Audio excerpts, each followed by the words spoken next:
देश की जनता भारतीय जनता पार्टी को हटाना चाहती है और जिस तरह का माहौल नजर आ रहा है, चाहे वो किसान के सवाल पर हो, आय दोगुनी की बात की, किसान को संकट में डाल दिया, नौजवान को हर साल 2 करोड़ नौकरी देंगे, नौजवानों की नौकरी छीन ली, हर परीक्षा लीक हो गई, इलेक्टोरल बॉन्ड में जितना पैसा वसूला गया उसका जवाब भारतीय जनता पार्टी के पास नहीं है, और जो पैसा लूटा है उसी की वजह से आज महंगाई है। ये मुनाफा कमाने दे रहे हैं, जब किसी को मुनाफा ज़्यादा कमाने देंगे तो महंगाई तो आई जाएगी। जहाँ तक सवाल हमारा संविधान का है, संविधान को बचाने के लिए सब दल एक हैं और संविधान हमारा अधिकार देता है कि सबको सम्मान मिले, सबको बराबर की नज़र से देखा जाए। जो मसला आपने कहा है वो जानबूझ करके भारतीय जनता पार्टी इस सवाल को बहस में रखना चाहती है, जिससे और मुद्दों पर बहस न हो। सर मैनपुरी में बसपा ने यादव प्रत्याशी उतार दिया कुशवाहा की जगह, यानी कि यादव वोटों को काटने। और मुझे पता है, आपको ये भी पता होगा कि जिस प्रत्याशी की उन्होंने टिकट काटी वो प्रत्याशी समाजवादी पार्टी के समर्थन में उसी समय आ गया, और जो बीएसपी की टिकट मिली है जिसको, वो बीजेपी ने दिलवाई है। और मैं आपसे कहूँगा कि पत्रकार साथी, क्योंकि लखनऊ में भी आपके पत्रकार परिचित होंगे, मित्र होंगे, उनसे जानकारी हासिल करना कि किन मंत्रियों के घर पर बैठ करके क्या क्या सौदा होता था।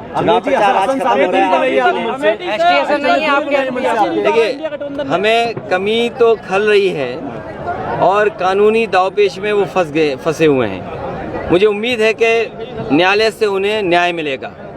अखिलेश जी की बात। और जहाँ तक एसटी साहब का सवाल है, एसटी साहब की टिकट नहीं काटी, मैं टिकट उनकी बगल में दे रहा था रामपुर, वो नहीं लड़ना चाहते थे। मैं समझ सकता हूँ कि नहीं लड़ना चाहते थे, लेकिन अगर हम टिकट नहीं दे पाए हैं, मैं अपने पत्रकार साथियों से कहना चाहता हूँ और एसटी साहब को से भी कहूँगा कि उनका सम्मान करने का काम हम समाजवादी लोग करेंगे। जब भी हमें ताकत मिलेगी हम उनका सम्मान करेंगे।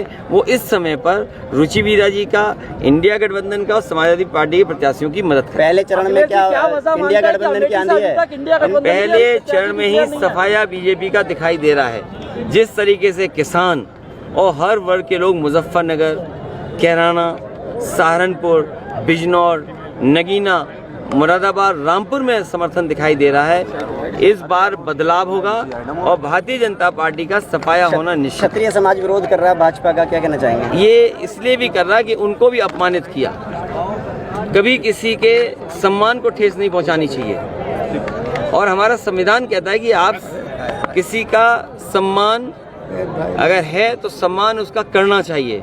क्या किसी की पगड़ी को आप उखाड़ देंगे, फेंक देंगे? तो ये जो क्षत्रिय समाज के साथ भेदभाव हुआ है और हर स्तर पर भेदभाव हुआ है, हमें खुशी है कि वो अपने सम्मान के लिए आगे आए हैं और भारतीय जनता पार्टी को सबक सिखाना चाहते हैं। बसपा ने कई जगह मुस्लिम प्रत्याशी उतार दिए। ये बीएसपी की स्ट्रेटेजी पहली बार नहीं हुई है। अरे यूसुफ अंसारी साहब से अच्छा कौन समझेगा? ये दोनों बार यही बीएसपी की वजह से हार गए।